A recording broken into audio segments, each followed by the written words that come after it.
one thing that would be interesting is there's a whole thing in the lore about the fact that there are more and more psychers being born every day. Yeah, psychic awakening. Yeah, but they wouldn't be going on the black ships and being consumed by the Golden Throne necessarily at this point. So it'll perpetually go up, right? Yeah, so humanity would almost be having like this true psychic awakening where it's almost like, mutants in like X-Men. They'd suddenly be like actually threatening to take over humanity. Which in this totalitarian regime, they might be the good guys, right? With chaos as the good guys, because all of a sudden, right, you're going to have these gifts born of humanity where the Emperor will probably try and suppress, right? Because he wants to be top dog still. And the Chaos Gods will seem like a kind of cool alternative to kind of, you'll be the underdog then, rather than the threat. And, and I think at that point, the Emperor will be like, I need to take the shit down at the source and possibly lead a dimensional crusade against the Chaos Gods in the warp. That'd be so cool. I don't know. Take his big boys, take Russ and Jagsy like with that him. Bit in Endgame, Avengers Endgame, when Cap is like, Avengers, like I can just see that, and then like Drago just steps out of a portal and he's like, cracks knuckles. He's like, right, big boy, let's fucking do this. Welcome to the In the Tank podcast. Get ready for an hour of hot 40k goodness coming in your ears. You're in the tank now, baby. We're live. We are indeed live. How are you today, sir? I'm grand. How are you? I'm doing all right-ish. You can kind of hear from my voice. Fucking hell. Nurgle has well and truly skull-fucked me. So You've been smelling too many of those graveyard-scented dice of yours, I reckon. Or just gargling gravel by the sounds of you. I think my year of chaos has begun with my transformation actually into a Poxwalker, but it's all good. You're it's like living the dream of that new leaked Death Guard character with the virus bomb. He's so cool. I want him so bad. He's so cool, isn't he? He's so sick. He's so sick. He's so sick. He's so sick. How have you been, mate? You've been squirreling away doing a hobby like no one else that I know, I have quite been frankly. Burning the candle at both ends and the middle. Like I was up till 3 a.m. last night, which is naughty. I was almost up to the birds, right? It was ridiculous. So that is mental. Yeah, I've just been smashing the GSC out. I've got this, obviously we've got our Oxford Onslaught event coming up in the middle of Feb, sort of end of 22nd of Feb, whatever it is. But now I'm filling in a slot, I've confirmed this now, I am filling in a slot for one of the tryhard teams, the Romanian team, because I had a drop. So I was like, do you know what, I'll be a fucking legend. I'll step up, My boys need me, so I'll step up where it's needed. So now I'm going to that. But the problem is that's right at the end of this month, like on the 2nd of Feb.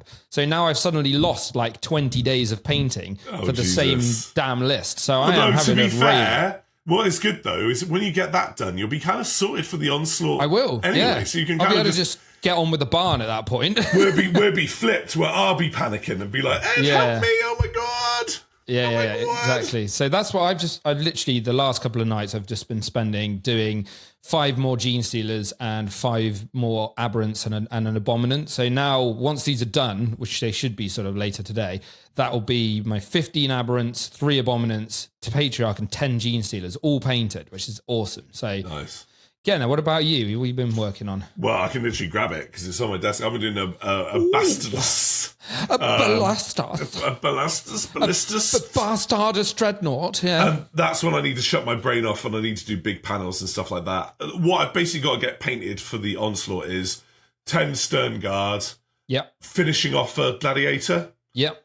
And getting that guy painted, and that's it. Stern Guard are so cool, man. Like, especially for a Dark Angels army, they love a robe. They do love a robe. To be honest, I'm just going to get them to tabletop standard, and afterwards I can figure it out. Because, like I said, I've got until May to get that whole army painted up with the varnish. Yeah, and then I'm going chaos. I was literally varnishing when Russ joined our call today. I can just hear a like. I just popped up with like a little mask on. I was like, oh man. There we go. There we go. So, one thing that we need to cover that we didn't cover going into 2025 is the 2024 miniatures of the year. Yeah, we didn't actually cover it. Fools. And full of a toque, but that's what we're going to do now. So we're going to have a quick conversation. Even the Sigmar models. Yeah. Even the Sigmar models, actually the good ones. You know. Yeah. So the winner was kind of bizarre.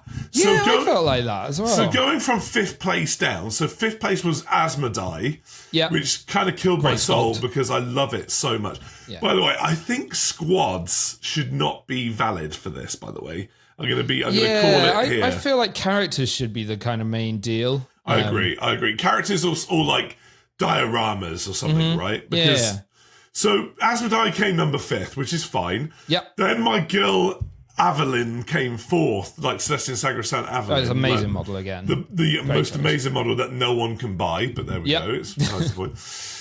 Then we got the Inner Circle companions at 3. Again, you see, I put Asmodai above them. Yeah, me too. And I don't think they should be valid. Yeah. I don't think they should be a valid choice. But they are great. Such a stunning model. Like, he's hotboxing like fuck. He's just smoke everywhere. It's just nuts. I love him. He's so cool. I wish that was hotboxed around me right now, quite frankly. But there we go. You need it. I do. Just clear those airways. And then we've got the diorama model provisionally prepared, which I think should be allowed because it's like on one base. Very cool. Love that model. Me too. I love a sausage and a roast chicken. So I bought that. So I will paint that at some point in the future. But number 1, I think is a great, don't get me wrong, a fantastic squad. Yeah. But I don't think should have been valid, which was the old Night Lord's Nemesis Claw squad. Yeah, I think they're an amazing kit. They are beautiful sculpts. So, I think a lot of like diehard Night Lords players who I'm sure you love, because you're a big fan of Night Lords. They've been crying out for like the proper helmets and stuff, because I think the only way you could really get them is from like Forge World or 3D prints and stuff, which is a bit rubbish. So it's an amazing kit. But yeah, I agree with you. I feel like we need more sort of, like big things like Primarchs. Obviously, Fulgrim will be in there for the next one and stuff. But those are the kind of things that my mind goes to when you say model of the year, rather than a squad of kill team, Yeah, I don't think squads should be applicable, but hey, whatever. By the way, I'm buying your upgrade sprue from you, aren't I? The Night Lords one. There you go, because I'm going to have a squad of Night Lords in my Word Bearers army, so there we go. So that was the 40k one. Okay, interesting, whatever, that's cool. Sigmar was interesting. So number 5th came the Chaos Sorcerer Lord, which is cool. I think he's got a bit of a weird Skeletor gammy head there. I'm not really into him, if I'm honest. No, I don't like him, actually, I'll be honest. Then Grombradil, the White Dwarf, came number 4, which actually we always get a White Dwarf in this almost every time, and it's cool. But I've kind of got a bit bored of them. I love Grombradil. Grombradil's awesome. I love cool him. Model, he's though, great. Yeah. He's got a great base because there's a lot of White Dwarf references on his base, which I quite appreciate. Then 3rd is actually quite cool. I don't think I've ever seen this model before. It's called Abraxia. Yeah, Abraxia's cool. So it's like a Chaos Lord sort of thing, isn't it? On a big old lizard. Again, a nice model, but I think looking at the range from AOS, I don't know if I'd have chosen that one personally. And I think there's cooler kits out there. Well, speaking of cool kits, number 2 is really on it. I don't know how to pronounce that. Vizixscour, Prophet of the Horn Rat. Yeah, I'd say Vizixscour, yeah. What a wicked model. Amazing. Yeah.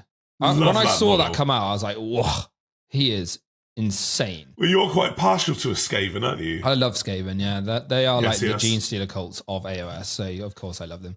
They're also one of the very few, truly original Games Workshop races, right? I would say. Yeah. So I'm down with them. Because they basically finished everything else, didn't they? They did, really. But there we go. Pretty much from everywhere. Although I actually would agree with the number 1 slot, Orshan Mortark of Delusion is just he is stunning. They knocked out of the park with that model. So cool. Beautiful. So cool. Yeah. Yeah, he's great. He's fantastic. Yeah. And then very quickly we have the Specialist Games one. Now these are quite interesting. Number 5 was the Alpha Legion Saboteur Council. Yes. I mean, cool. It's just an Alpha Legionnaire. I mean, that's quite cool. Then we've got the Malstrain Alpha. Yeah, that I can get behind. Yeah, well, you would. Look at that thing. Look at his fist. I really actually want to get one of those at some point. Is he Broodlord sized or what? Yeah, he's like Broodlord size, yeah. His fist is fucking ginormous. I think I'm going to have to get him as one of my Tyranid Broodlords when I get into Tyranids properly.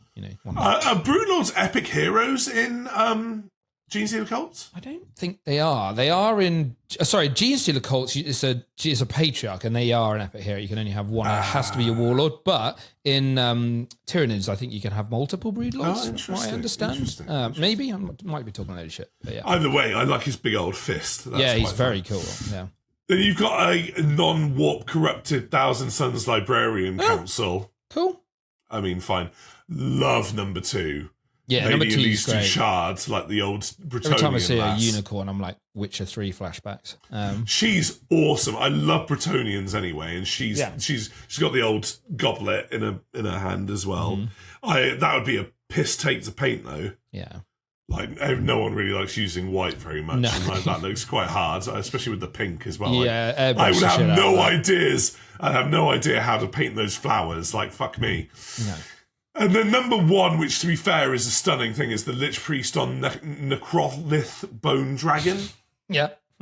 It's even got a fucking vulture. Yeah. Which I didn't. Necrolith. I'm not even going to try. Right? Necrolith? Yeah. Necrolith. So there you go. What are your favourites, Ed, from that entire ceremony? Have to choose the Asmodai. I actually really like the Saint. What's her name? Evelyn. Evelyn. I think she's gorgeous. Obviously, number 1 for the AOS is just bang on. And I think out of the specialist ones, I have to choose the Gene Stealer guy because he's just super cool. Yeah, I'd choose my lady because I think she's great. Yeah, she's great as well. Fuck painting her. I would agree. I think Evelyn... To be honest, even though Asmodai is my guy, I think Evelyn is probably my favourite model of last year. Yeah. And I said that quite a lot. I got the T-shirt on today, by the way, team. Oh, yeah, look at this. To the right. People can't see you. Yeah, there. No, the other way. They can see that. No. Oh, can they not? Oh. There you go. Yeah. From courtesy of Liam Dempsey, my Christmas present from him. Very, very kind of him. That's cool. That's cool. Nice. Also, we have the new guard box released at the weekend, which is interesting. I think people are really a bit like sexy models, but I don't think it's the best value. People are slightly disappointed. Although I think, and the new guard rules look quite spicy. I don't know if you've seen those. But I think there's not enough in there really to make people go like, how cool is that over the top strat? Like very cool. Very thematic. Yeah. And the bombardment army rule as well is very, very with sweet. all the creeping barrage and stuff. Super sick. Yeah, very cool. For that. Yeah, very, very cool. God, can you imagine how I'm gonna be sat in transports like, fuck, you can't get me here, can you, shitters? Hide. I mean, it'd be good for Death Guard with their old flybone host when you get to have that extra move at the beginning. Yeah, you'll where need you're it. Like, fuck, you'll need that. Yeah. You'd be moving like 2 inches on your Terminators if you've got a -2 to your move. That's horrible. Harsh. Yeah. Harsh, very harsh. So there we go. That's some news there. That's some news. Wish Ed luck. Get some sleep, Ed.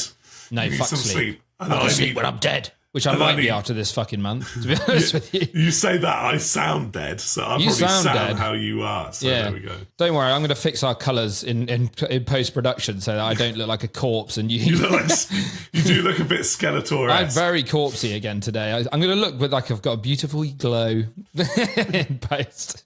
The magic of post-production. See, that's just worshiping the four-armed emperor. You secretly have a gene sealer in there. Yeah, I could actually make myself look green, but I'm not going to do that. There you go. The ridge on your head. One day you have to come on with like the ridge on your head. I really want to do like have a t-shirt where I've got an actual like third arm on a piece of string that I can like move around. I think that'd be hilarious cosplay. I just think you need that sticker on your head, the ridge, the forehead ridge, like a Rimmer, like Rimmer. Arnold Rimmer from Red Dwarf. Anyone who's watched that amazing show, a long time ago. So going into our first topic of today. Yeah. TTS or Tabletop Simulator, right? Yeah. What do we think about that? Useful or a complete waste of time? It's a complete fucking waste of time. No, I'm joking. It's great. I'm. Do you like it? Because I've got an alternative viewpoint on this. But do you? Well, that's good though, because I'm gonna sing its praises. So, in Try Hard Wargaming, obviously, we are a Discord-based community, and we play a fuckload of TTS on the whole. Like, we're a really good place to get good games. So if anybody ever wants to have good quality games, that is where to do it. Along with the Team England Discord's really good as well. But anyway, so TTS is great because you can practice lists that you don't own. So let's say that I wanted to try out the Genestealer Colt's Final Day detachment, but I didn't have 30 gargoyles and a load of lictors and stuff. Then I could obviously just load them all in, don't have to buy those models, test the list, go, I fucking hate playing with gargoyles, and then bin it off, and I've never wasted a penny on anything. So that's one thing. Secondly, it's a great way of playing games with people that you can't actually geographically play games with, because obviously, if my mate lives in Switzerland or something, then I can't. How the fuck am I going to play Warhammer with him? Which I have done before. Like when my mate Paul was in Switzerland for a year or so, we played loads of TTS. And the other one is it's just a great practice tool because you can just get loads of reps in. Once you do, it's a bit wanky, let's put it that way, to get to grips with, especially if you're not that computer literate, which a lot of people aren't. So once you've got your first game or so under your belt, you'll be fine and you'll smash through it. And it's all pretty easy nowadays, to be honest with you. But I do think as a practice tool, it's incredibly useful and valuable because you can just get games, like I said, with models you don't own. You can get loads of reps in against good quality players from all around the world. So I think it's great. It's not perfect. And there are things wrong with it. Sometimes it crashes. It's a bit laggy for some people. It is a bit wanky to move some of the models around and stuff. But on the whole, I think it's a great alternative for people who either can't afford to play with models or, just want to practice without having to, paint their army or whatever. So that's why I like TTS. Beat that motherfucker. No, I'm not going to necessarily debate you, but what I am going to do is give our audience whiplash now because, like a lot of online communities, I join our Discord. Yeah. Like, speaking of Discords, join our Discord. And I just realised that I missed the queue. So like, comment, subscribe before I give you my opinion on this topic. Get your ass on the Discord. We've had an influx of new people on our Discord recently, and I love it, including... It's great. Turning me into a fucking walking meme of me like howling. Like, so if anyone wants to just basically show up on our Discord and take the piss out of me, which is a regular daily occurrence, which is quite funny, to be fair. It's usually me that gets the piss taken out of me, to be fair. Yeah, true, to be fair. Yeah, I'm quite an easy true. target. But yeah, the howl thing was just the best. Was someone it literally was me like howling. You go, woo! And then I'm like, when you're playing your Space Wars. It's so good. So, comment, subscribe. Yeah, please get your ass on the Discord, please. We want to chat to you. You can ask Yeah. us all kinds of shit on there. We've got loads of what they call sub channels. Yeah, we've got loads of channels and stuff like that, and we can chat in there. It's really good. Everyone's starting to chime in, and we've got some great discussions going on. So wicked. Do jump in there. We do also have a Patreon. If you do want to support the show, then that is massively appreciated. So thank you guys if you do that. So yeah, that's the plug done. There we go. So, speaking of going back into the original subject. Look at you. Full circle. So, thank you. Thank you very much. I'm not a massive fan of TTS, if I must be honest. Like, I think it's because my computer literacy is Gen X-y, quite terabad. And you use to the point a Mac. where I'm a Mac boy. So, what can I say? Like, I might have issues in that department. But, like... I one of the things that I love about the hobby the most is that social element of it, right? Seeing the white of my opponent's eyes, like having that kind of like social interaction. I want to shake their hand and I want to like have that visceral, touchy feely kind of. I'm touching miniatures. I'm moving miniatures. Mm-hmm. I'm hearing that proper click of the clack of the dice rolling around and stuff. I know you could theoretically roll them outside of the client or whatever, but like, I don't know, for me it takes away what I think is the most attractive part of the hobby, which is being in there in real life, having an opponent opposite you and having that tactile, visceral experience, if that makes sense.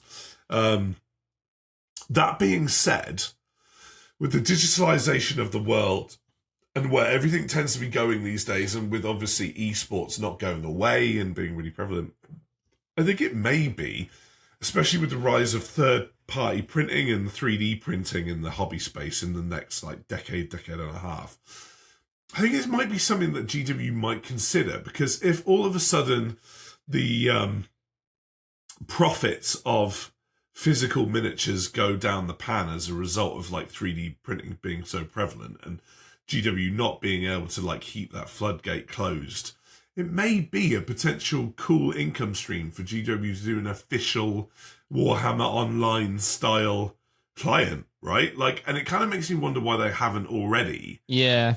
And I think it is because they haven't already, because they don't want to take any limelight away from the actual hobby itself, right? Yeah. Which totally makes sense.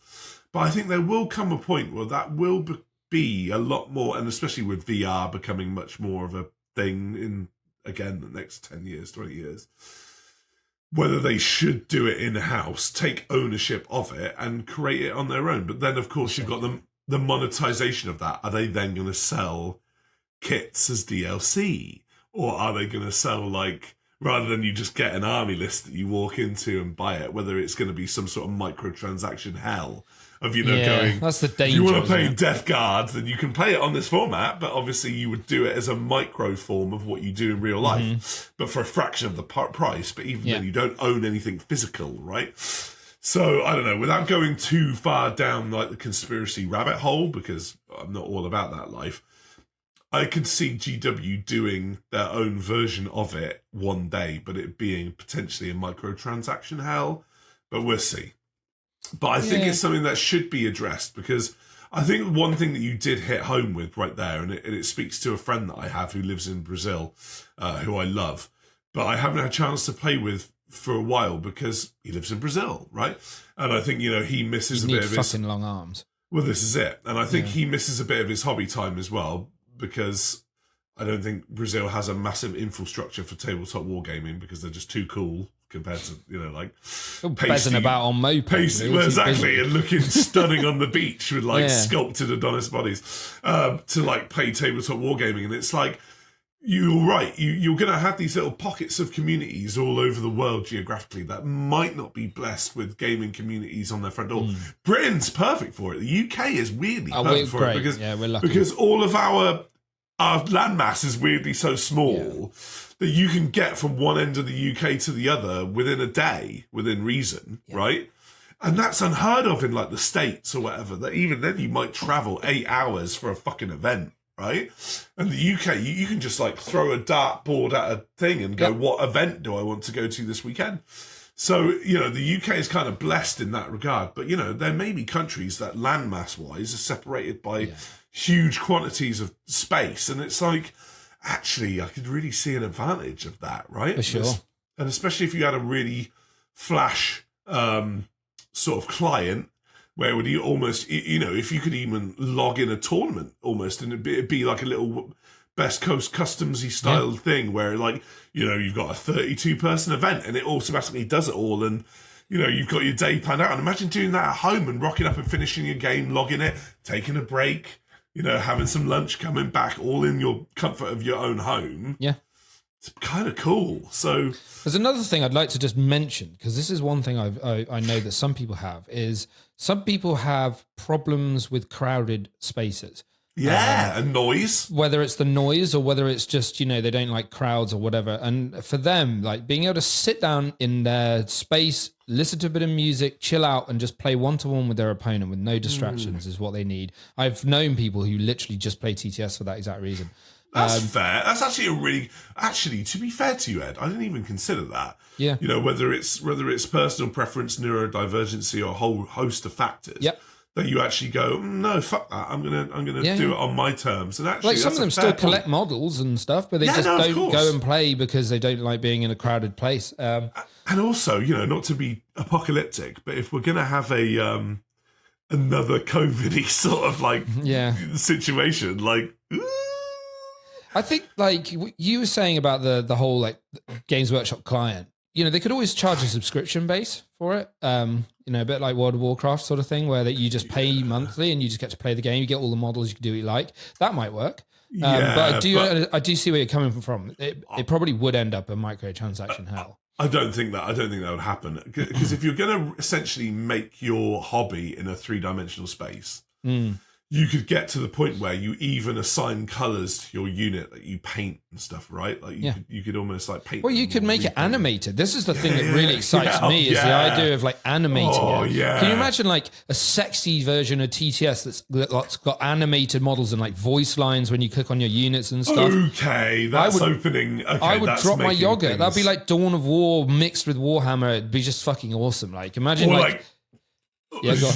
Or like Star Wars Episode 4 when they're playing on that table and it's all like... like imagine it where you click on your sort of corn berserkers and they're like, kill me, man! And they're all like wanking their axes around. Sorry, not wanking their axes, whacking their axes around. They're like, And you can see the animation when they're fighting. You can kind of see the animation when they're fighting and stuff. Yeah, I mean, it's fucking cool. I mean, bear in mind that we're dealing with limitations of like tech here, right? Where but they already do that in video games. Like, strategy games exist. Like, there's rumors that they're making a Warhammer 40k version of what's that massive Total War, yeah. So I would play that. I've not been big on Total War because it's too sort of like big brain for me. But like, I would definitely play that. That surprises me because you're quite a cerebral person. So I am, but I don't like it on that scale. I like the close nitty gritty. Like Dawn of War was perfect for me. That level of like, what you can see. I'm going zooming out to space and being like, I've got legions of armies. So you're talking about a guy that probably put about 500 hours into Shogun Total War 2. So like, I'm quite a fan. I'm quite a fan of Total War, but like, no, they're cool. There comes a point where you just have to you kind of just like phase out and you just watch people kill people and you're just like, I feel like a god. I feel like a god. Imagine that on a massive scale. Yeah. Like Warhammer. Be very cool. Just be insane. Very cool. Just be insane. So actually to be fair, I think my perspective has now changed as a result of that conversation. Actually, I will go on record and say TTS as it currently stands right now isn't really my bag. Sure. But the potential for that sort of style client, I think, is limitless. Yeah, and I think could show some serious, right?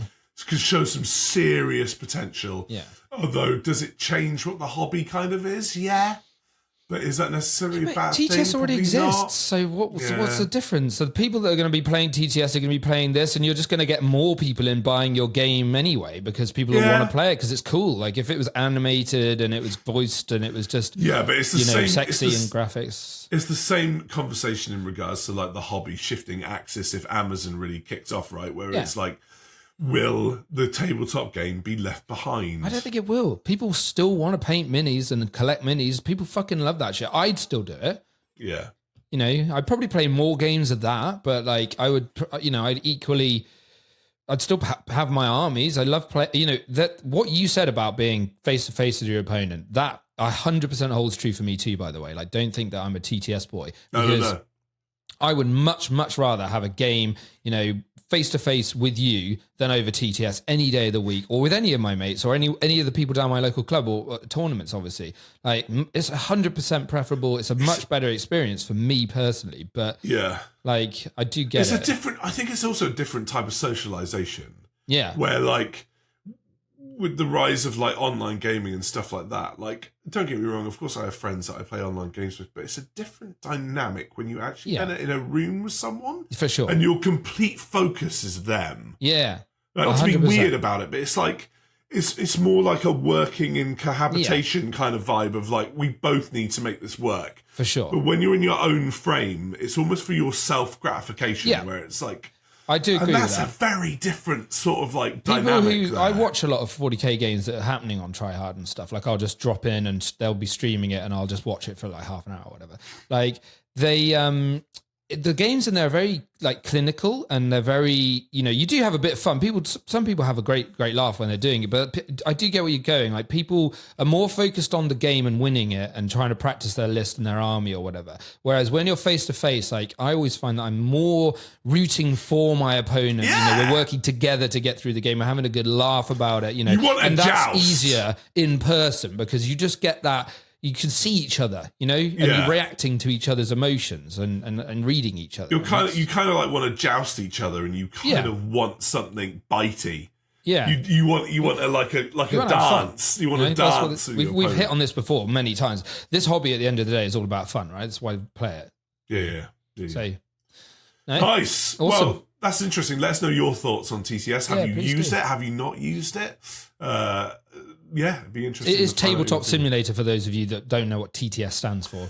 Just in case we didn't make that clear at the beginning. Sorry. Yeah. You might have done, we need a glossary of terminology, but there we go. Yeah.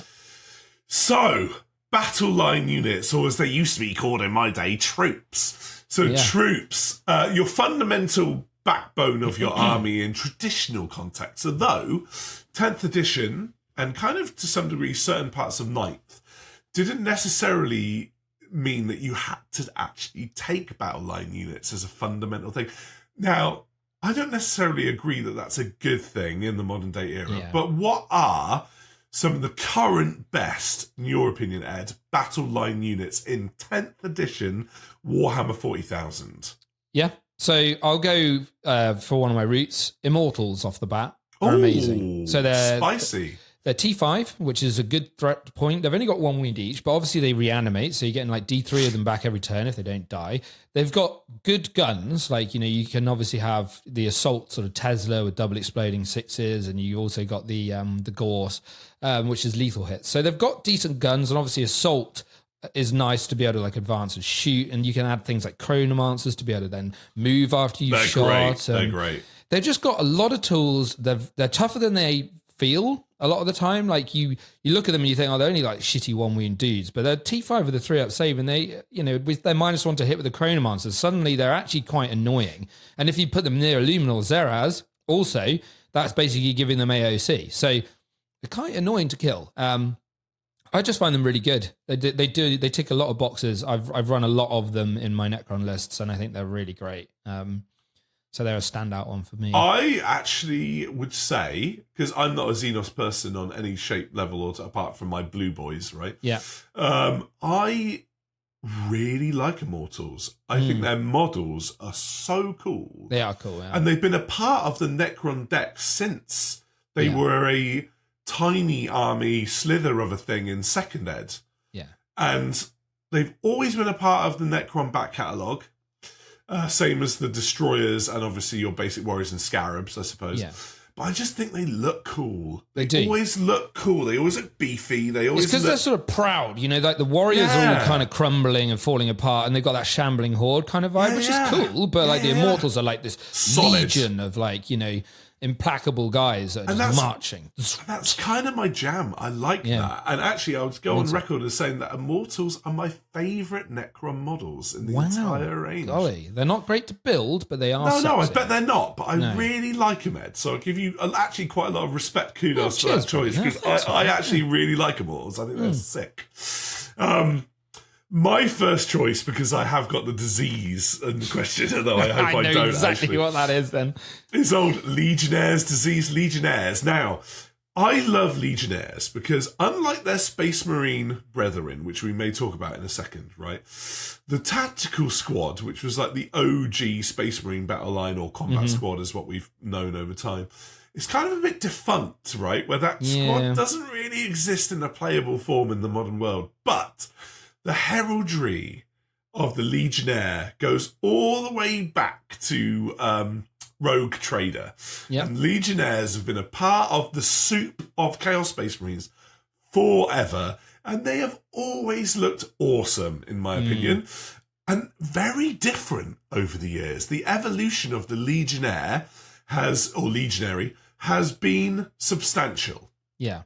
And they've had more kits, I would argue. Yeah, they've had loads. Than their loyalist brothers over the years. And I think they all look cool.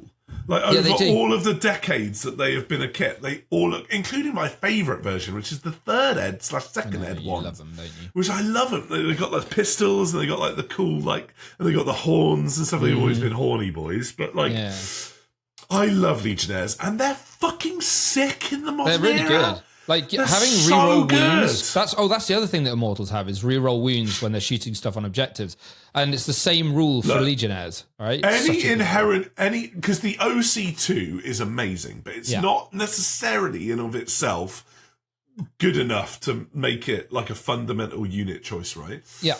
But when you get inherent rerolls baked into your abilities of your unit, all of a sudden that unit becomes so much more playable, just out of the box, right? 100%.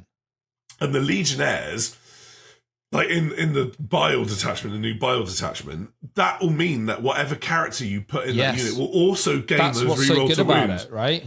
Yeah. So you got a Chaos Lord with a Demon Hammer that's now damage 3 because of like the enhancement and it's dev wounds, and you're re-rolling those dev wounds. Fucking hell, that's going to bite you in the ass. Yeah. Also, Legionnaires are like the tactical squads of old, and unlike the Primaris, because they are veterans of the old war, they are mega equipped. Yeah. If you see that data sheet, they are mega versatile. They've got loads of shit. They have access to so many heavy weapon options. You can kit them out with fucking las cannons. Yeah, you've got loads of stuff. Massive like Reapers and cannon stuff. Things, yeah. And even really weird shit like balefire tomes and like heavy close combat weapons and stuff. Yeah, those heavy close combat weapons are cool. They're really strong. So like as a general all-purpose unit, they fuck, and they fuck hard. And a unit of 10, at the moment that this is recording, is only 170 points. Yeah.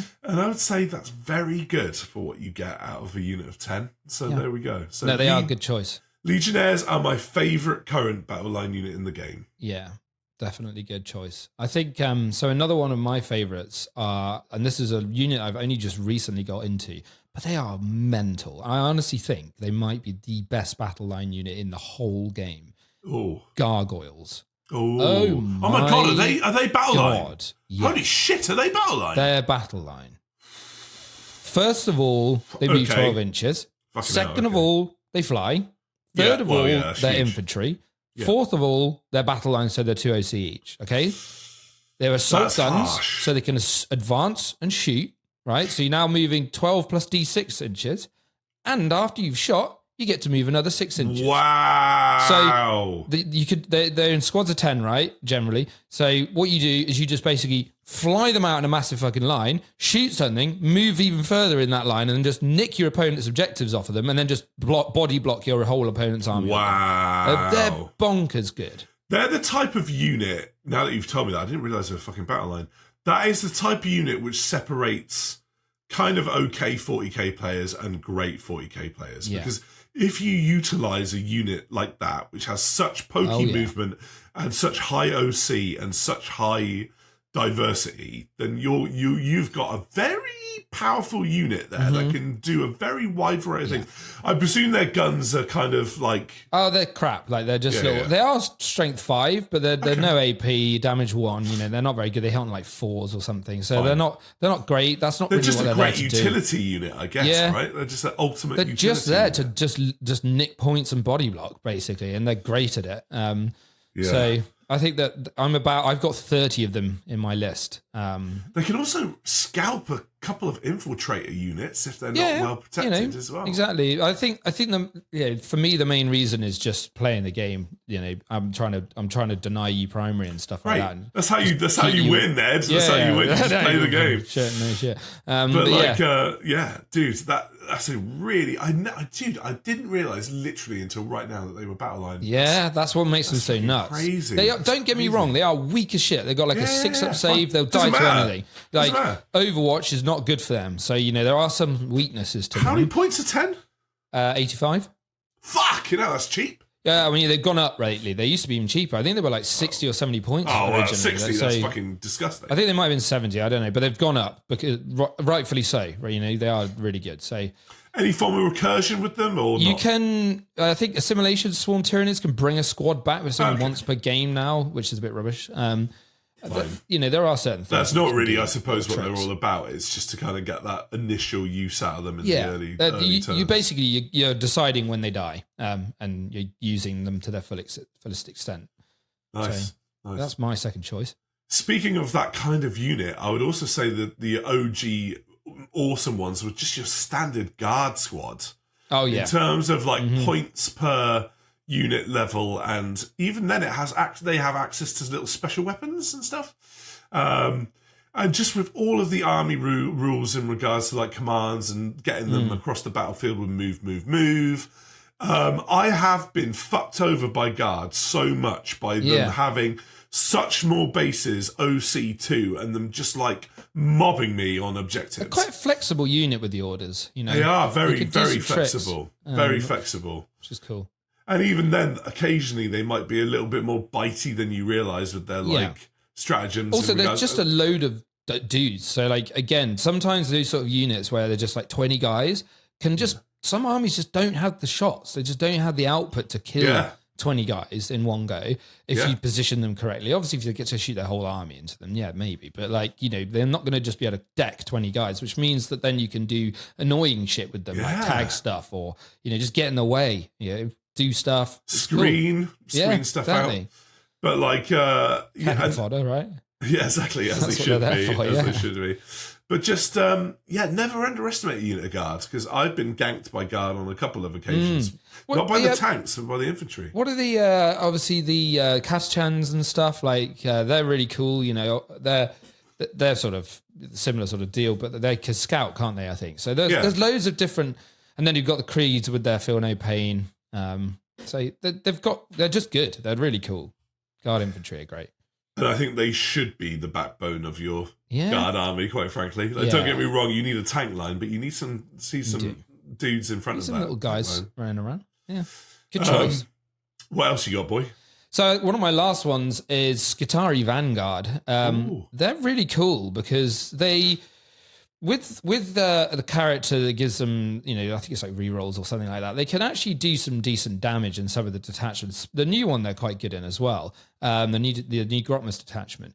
But they have this ability to reduce enemy OC by 1 when they're nearby, which is really fucking annoying because you can just sort of win that, you know, battle line game really easily with them. That's an evil ability because...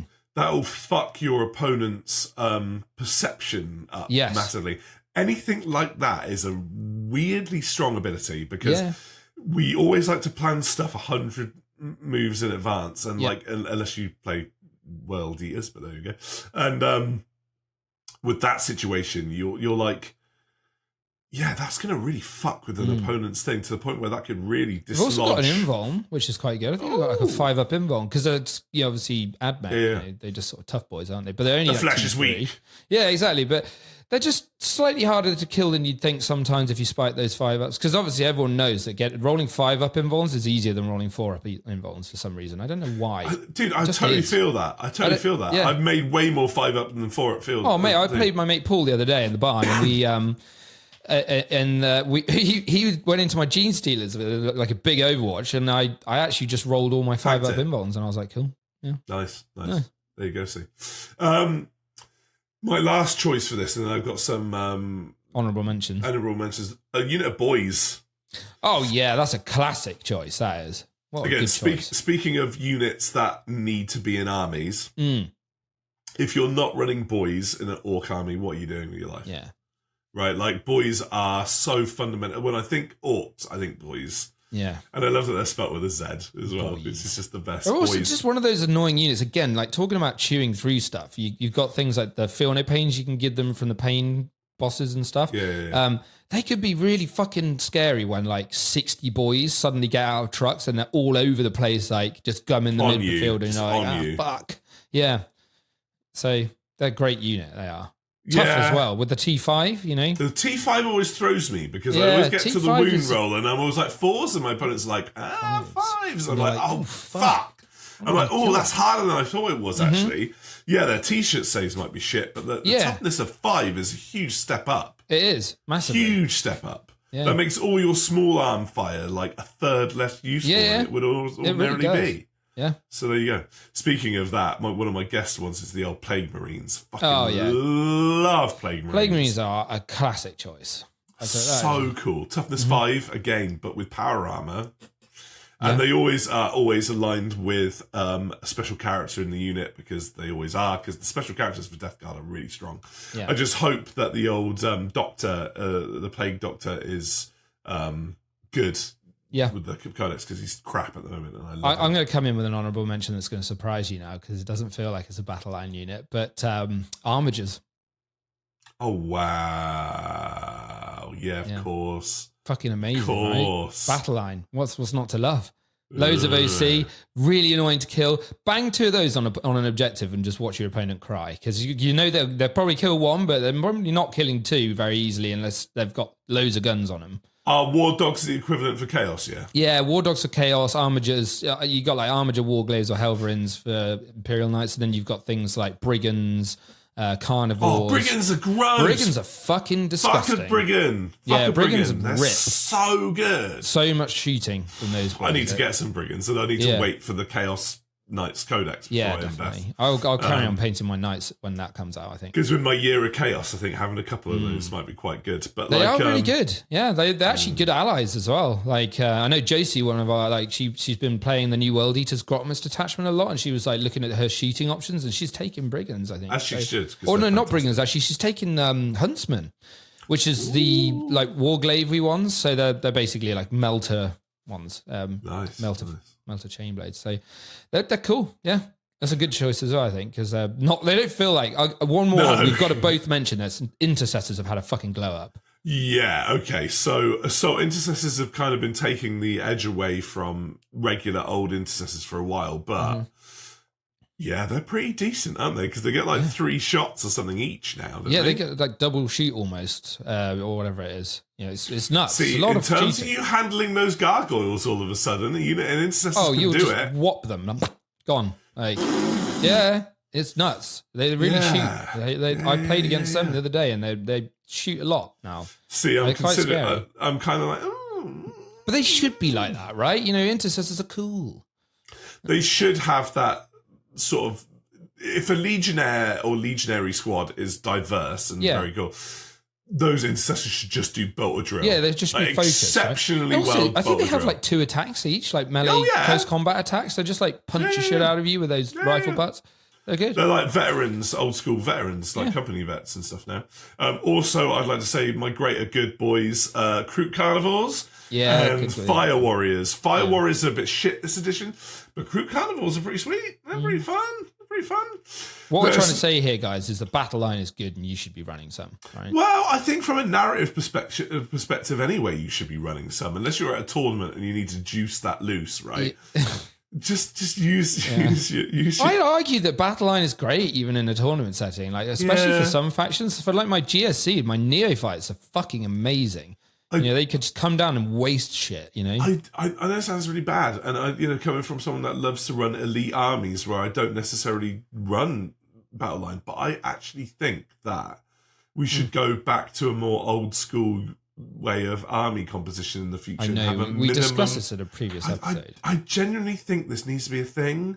Battleline units should be in armies. I'm sorry, they should. They really should. About at least 300 points of your 2,000 point army should be Battleline units. I know it is, but like... I don't know. I kind of like the open way of list building at the minute. Like you are still rewarded for taking Battleline because of the OC of them, but you don't need to. So and also you've also got other things like raise banners. You've got actions, swift actions and stuff where you can do an action in advance with Battleline. So there are incentives to take Battleline in competitive play. Yeah. I know you're an old school boy. That's what. Well, I am old school, but I just, from a purely flavour perspective, we're playing a miniature army game. This is not a skirmish game. This is an army game.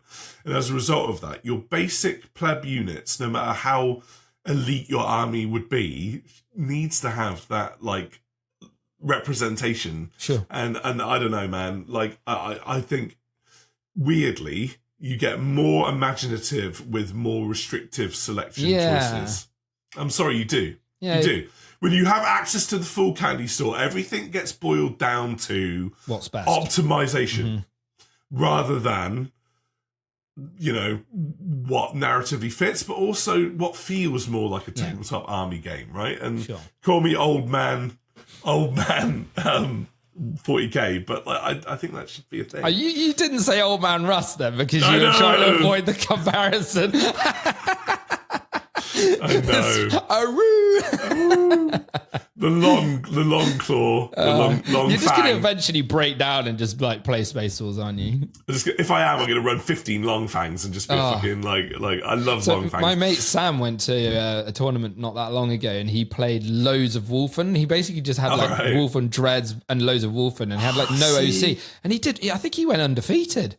He fucking smashed it. See, that's how I want to be when I'm possessed. Yeah. It's just like, just do it. And people be like, oh my God, what? And just like eat their face on turn one. Possessed are great at the minute. Yeah. Oh, so good. No, do you know what it is about, not very quickly, the Space Wolf things? If it was 30k and it was Space Vikings, all about that life. Space Vikings are the coolest, right? You don't like Space Furries? Space Furries are not where I'm at, bro. No, I'm just not where I'm fucking at. No, and as you say, like on the last episode, the fucking 3 wolf t-shirt and like the moon. I'm getting you one of the those. The moon with like the waterfall coming off the moon. I just have that so vividly in my brain. For your birthday. That's your birthday present. Please don't. I would get you a nice. At least get me something else that's decent, and then get me that as a joke. Have you got present. the jump pack, Lord, for your Chaos Space Marines yet, or not? No, I haven't. No. Oh, I don't. You're not big on him. I love the Lord on Foot. The Lord on Foot is the best. I love your that conversion Lord on of Foot. it is great as well. Thank you. Anyway, let's stop blowing smoke up each other's asses. What's our next topic?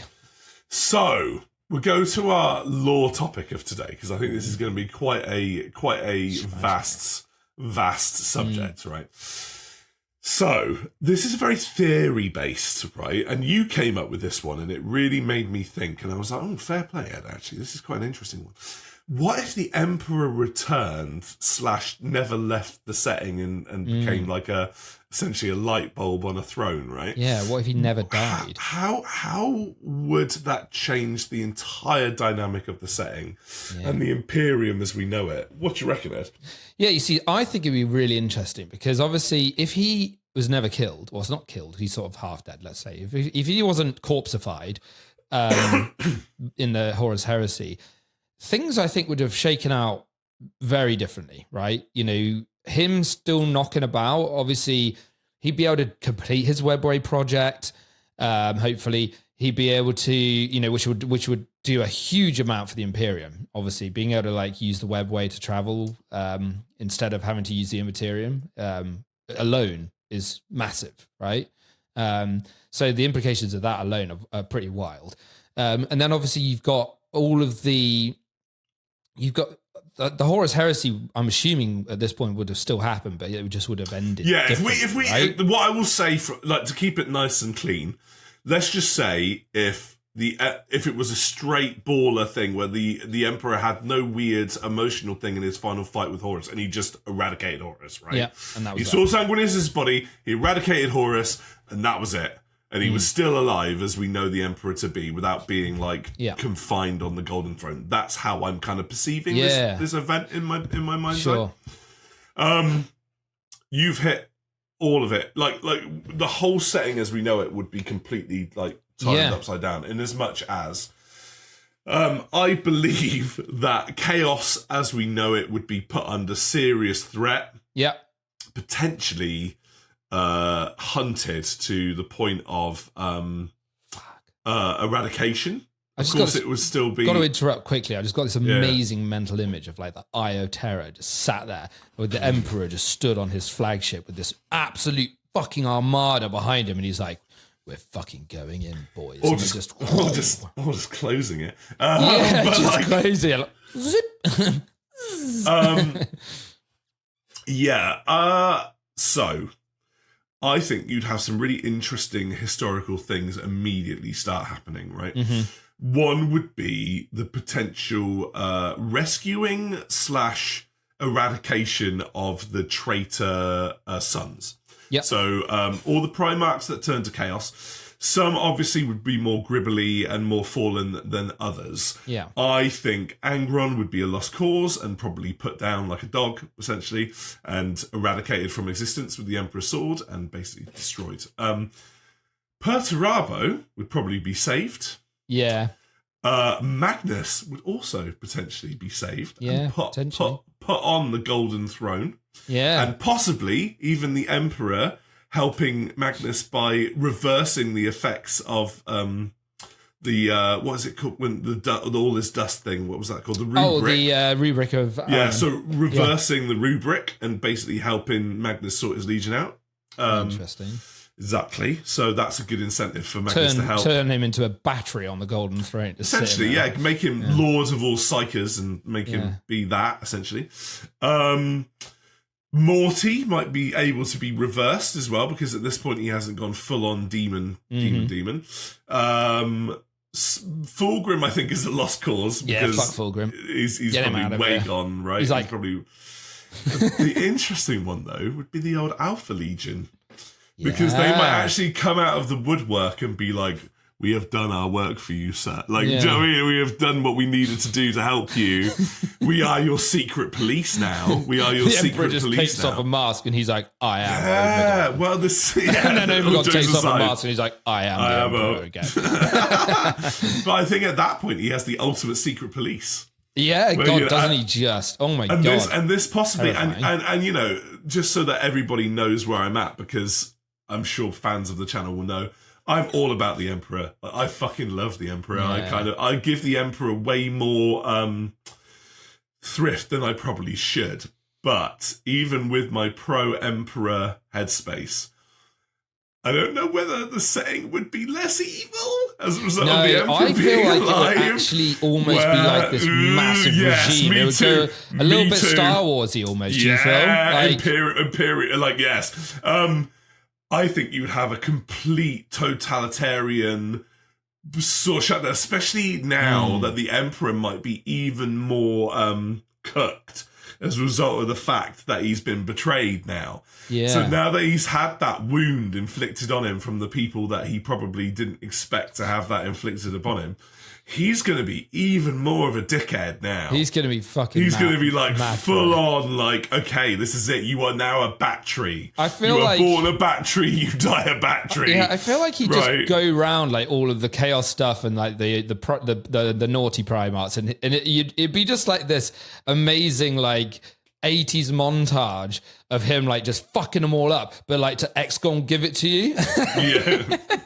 XCOM give it to you. And the old XCOM deliver it to you. Yeah, absolutely. Yeah, just like have him like back and on. Get dusted, motherfucker. I mean, the one thing that would be interesting, right, is if he gets to the point then where he's like completed his work in the Imperium, so to speak, right, and like he's gone, right, okay, Magnus is on the Golden Throne now. Transportation is now instantaneous. Webway project done. Yeah. Oh my God. And the Eldar are probably like sucking him off because like they're probably like, this is great. Like, this is fantastic. The Webway is now, you know, expunged and stuff. And Slaanesh is now on the back foot. I imagine the Emperor would go potentially one of two ways with like sort of Xenos races. Either they could work with the Imperium or they will literally become eradicated. Like, you know, the Necrons would be in an interesting position because all of a sudden this young upstart race is now in a position of complete dominance. Who can now threaten humanity in this Tyranids. scenario? Like the Tyranids for sure. Like then all of a sudden the Tyranids become the primary focus of like because obviously they weren't knocking around when the Emperor was per se as we know it, right? So you know, I think the Emperor would understand the threat level that the Tyranids kind of host. And one thing that would be interesting is there's a whole thing in the lore about the fact that there are more and more psychers being born every day. Yeah, psychic awakening. Yeah, but they wouldn't be going on the black ships and being consumed by the Golden Throne necessarily at this point. So it'd all perpetually go up, right? Yeah, so humanity would almost be having like this true psychic awakening where it's almost like, you know, mutants in like X-Men. You know, they'd suddenly be like actually threatening to take over humanity. Which in this totalitarian regime, they might be the good guys, right? With chaos as the good guys, because all of a sudden, right, you're going to have these gifts born of humanity where the Emperor will probably try and suppress, right? Because he wants to be top dog still. And the Chaos Gods will seem like a kind of cool alternative to kind of, you'll be the underdog then, rather than the threat. And, you know, and I think at that point, the Emperor will be like, I need to take the shit down at the source and possibly lead a dimensional crusade against the Chaos Gods in the warp. That'd be so cool. I don't know. Take his big boys, take Russ and Jagsy you know, like with that him. bit in Endgame, Avengers Endgame, when Cap is like, you know, Avengers, like I can just see that, and then like Drago just steps out of a portal and he's like, cracks knuckles. He's like, right, big boy, let's fucking do this. But a little bit beyond that, with people like fucking Russ still alive, and people like that behind him, and maybe Valdor and shit, like going, okay, let's burn the Garden of Nurgle to the ground. Yeah. That'd be so cool. Like, do you know what I mean? Like, I think it's closer to the Emperor's heart. Chaos, obviously, it's something that he would want to deal with first. I think that the interesting problem here would be, like, you've got the Emperor really wanting to focus on destroying chaos, but the Tyranids really almost distracting him from his primary goal there by just existing and being the problem. Also the bigger philosophical concept, which is like, can you kill chaos as we know it? Right? I know that they have really? I know they have like a physical embodiment in the warp, right? And they can be hurt because Grandfather Nurgle was recently burnt by like the Star Child or whatever in Plague War or whatever. So we know that they can actually be physically hurt, right? Even if you were to like lead that hypothetical intergalactic, interdimensional crusade and like actually attack the Chaos Gods as we know it, right? Is that concept actually possible to extinguish within a physical manifestation, in as much as humans will always still fight each other, so Khorne will always exist. Like, you know, illness and entropy will always exist. Lust and passion will always exist. Knowledge and manipulation will always exist. As drew by Elvect will always exist. So it's like, you know, is that even possible on a philosophical level to kill chaos? Like, I don't know. Because I don't think it's like an exponential growth thing, right? Because obviously chaos, as you said, it's sort of almost like a dark reflection of emotion within the universe, right? So as the universe expands, as people grow in terms of population, the Chaos Gods are only really getting stronger as more of this agony, you know, bloodshed, pain, you know, death, disease, whatever is happening. Yeah, exactly. So I think it's an interesting one because I don't think you can really stop it. And I don't even know if you could really bottle it up in a way. No. I feel like maybe closing the Eye of Terror off is the closest you could come. But like, I don't know if you could like... The only way you could potentially do it is to basically brainwash your populace as being automaton like human beings, right? That is some feel dark no shit. emotion. It's like well, some this Equilibrium shit. Your favourite film. Well, I fucking hate that movie. But like, gun fucking You're wrong. bullshit. But carry on. Fuck off. Yeah, no, fair. But, you know, like, would that mean that the Emperor will then try and suppress humanity's humanity, right? No. And like, do you know what I mean? Like, what's he fighting for at the end of the day? Is he fighting for himself, or is he fighting for humanity or the soul of humanity? This was it. I think the Emperor was always hiding behind the veil of human like development, but then that was before he was cooked. You know, if we're considering like the fact that the Emperor's going to be licking his wounds from the betrayal of his cook any fools? the cook any fools, not just from what the Horus Heresy did to his plans, but like the whole concept of it, where like he was spat in the face of by his own like sons in inverted commas, right? Where like the ideal of the Imperium was completely rejected, and it's like, what does that mean for him? Yeah. No, it's an interesting one. I think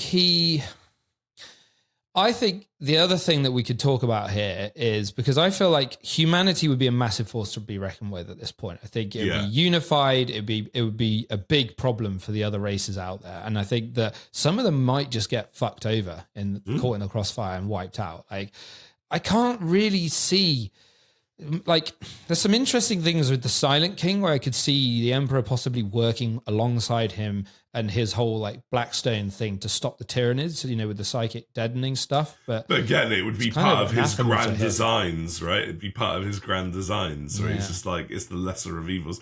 The Tau would have been, poor Tau would have been eradicated. Tau would be out of there. I'm sorry. Be so gone. They'd be like, so gone. Bye. Yeah. Like, for the great to get fucked.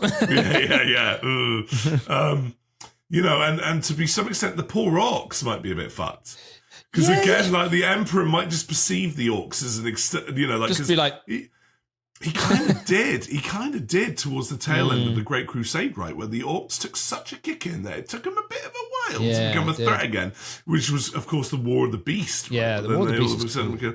And that was just because the Imperium wasn't ready for it, because they kind of thought that the orcs were kind of fucked, if that makes sense, because of the Great Crusade. So imagine if the Emperor's like, well, we'll just finish that job. The orcs have always got that kind of Hulk vibe for me, where like they seem to sort of double down when they're hard pressed in a way. Like they just, it's again when they're underestimated or forgot about, and the Emperor being a master of all like manipulation, will be like, okay, we just need to push a bit further here and push a bit further here. I saw a short the other day on YouTube about this whole theory about this golden child. Have you seen this? Have you seen the golden child? Is this the Star Child? Yeah, so it's like there's been this child born with like, you know, he's of golden light and he's basically like, they think he might be the Emperor re-embodied. I thought it was a girl, but that's fine. I don't know, but they think it might be the Emperor's soul, whatever it is, re-embodied within this child. And I was just watching it. I don't know how true it is, like, but I thought it was an interesting topic, like as a discussion point, you know. Because he's almost existing in two places then, right? No, I think it does. I think that is actually canon, because that happens at the end of the Death Volume 3, spoilers, where the Emperor then You're supposed to say spoilers first, you dick. Oh, whatever. Spoilers. I'm talking about it anyway, so either people are going to listen or they're not. Where the Emperor preserves himself via the Star Child in the future. Okay. Or a bit of his like innocence, or like the concept of the light of humanity, right? So maybe that becomes a thing where you get these two emperors, one of which is this cold, authoritarian, corpse god. Like, well, not even a corpse god in this, but the real emperor as we know him, right? Who's like, you know, completely restricting humanity's options, and then you get a Star Child that's like, no, humanity's great. No, it's a mess. Like I think it would fix a lot of things that the Emperor being about, you know, either not dead or returned. And I think it would, and obviously he would push forwards in huge ways, I think, and unite the Primarchs in a way that is just currently not possible. And I think that there would be massive implications, especially to do with chaos. But I also do think you've got that danger of him just going too far. Off the rails. Yeah, and just doing something really fucked up, like you were saying, like just, you know, making this regime where nobody's allowed to feel, but to somehow destroy the Chaos Gods. Like, I can see him doing something mental. And maybe like a little bit Targaryen, where the fact that like he still has foresight. And he's still got all of these like options for the future, and he's just paralyzed by like insecurity and like thing, and he's just there, just like, oh my God, what do I do? What do I do? Like, and he kind of just goes crazy. Yeah. And then maybe you need a second heresy to kind of like dislodge the Emperor. I know that Jagatai wouldn't be cool with it. No. Because Jagatai's entire operandi was, it is the lesser of evils compared to chaos. I think we'd see some interesting new like developments in terms of people. Like, for example, I think if he's completed his Webway project, he would have problems with the Harlequins and with the Laughing God, right? Because Chegarath is apparently in the Webway somewhere, and I don't think he'd really be that keen on humanity suddenly just using his fucking Webway that he's just been maxing in for all this time. Like, I don't think he'd be that happy about it, if I'm honest. And I feel like he'd come out as a major player, and he'd be a big problem in terms of like putting a thorn in the Emperor's ass with that. I don't disagree with you. That's a really interesting point, that all of a sudden new antagonists that we would never have imagined would come out of the woodwork and stuff like that, right? Drakari stuff as well, because they use the Webway a lot, right? You know, so. And again, if there was a secondary civil war where all of a sudden, like, some of the more enlightened Primarchs aren't cool with this regime anymore, then some of like what we know as the most heroic Primarchs will become villains. Like the Lion will always side with Daddy E. Yeah, that's true. If the Lion is a bad guy, imagine the Lion being... Yeah, exactly. Imagine those two. He's a loyal dog. Imagine those two, like, being villainous twats. They'd be like your fucking headsman. They'd be on one on either side, you know, just... And then, you know, like, Jagsy or, like, Perturabo or like Mortarian. Some of them I think would maybe like your heroes. You'd almost have this sort of coalition of Primarchs that sort of come together, probably under a reborn. What's the Salamander's Primarch called? Oh my god, brain. Vulcan. Probably under like a reborn Vulcan, because he's the most humanitarian, right? Vulcan wouldn't like He'd fucking hate that. He'd be like, right, guys, we got to band together and like kind of go full on like against Thanos style thing, you know, where we've got to take Big Daddy down. And then the Alpha Legion will do what the Alpha Legion does again, and it's like, oh, I don't know what we're gonna do. The Alpha Legion are like, you know, like the original Mission Impossible face mask reveal. Like that's how I always feel of them. They're like, ha. Regardless of what's going on in the Imperium, they're always like doing what they do. It's just like, what the fuck. But interesting food for thought. Let us know what you think. It's a cool one because it's so fucking open ended, and like people could just theorize for days with this. Like, there's so many implications here, right? Of what the fuck could happen. So it's a really fun little topic to just. It's a substantial one, and it's one that has a lot of facet to it. But actually, you can go, wow, we can go. Because you could just talk about what would happen to X race if this happened, and you could talk about that for a fucking hour. Like you know, the Tau dead. The Tau. However you slice it, the Tau would be extinguished from the universe. Like, absolutely, there's no way around it. It's interesting. It really is. Cool topic. Let's know what you think. Please do. Yeah. And we've got some exciting news on the horizon, right? Well, we do. So we are hopefully on the. So when will it be releasing? Let me just make sure I say this right, because we record at a different date. So on the 28th. Hopefully, if all goes ahead, we will be having Peachy on as a guest, which is going to be incredible. He's very kindly agreed to come and join us. We've had to push it back a week, but we are super keen, really excited to get him on. I think it's going to be an awesome episode. So, our Sharpie mate, bless him, Sean Bean lover, hobby master and OG eyes. We'll ask him. Yeah. Well, Sean Bean's in that, isn't he? True. So, we're going to have him on hopefully soon. So keep an eye out for that episode. We're very, very excited here. So looking forward to that. It's like Russ is dropping his yogurt continuously about it. So you're fanboying hard. I'm well excited. I'm well excited. So thank you, awesome. for doing that. Yeah, cheers, Peachy. You're a legend. And thank you for getting on our Discord. Get on our Discord, have a chat to us behind the scenes. Yeah, and give us a like, give us a comment, give us a subscribe. It all helps our algorithm. And obviously, we do have the Patreon, as I mentioned earlier. So if you feel like supporting us, legends, really appreciate it, genuinely, because it helps us just cover our monthly costs here for our running costs, programs, etc. But brilliant. Thank you to my glorious co-host, Russ. Thank you, lads. You too. Thank you, Ed. Yeah, anytime. Pleasure being here as always. Bye. See you guys. Ciao.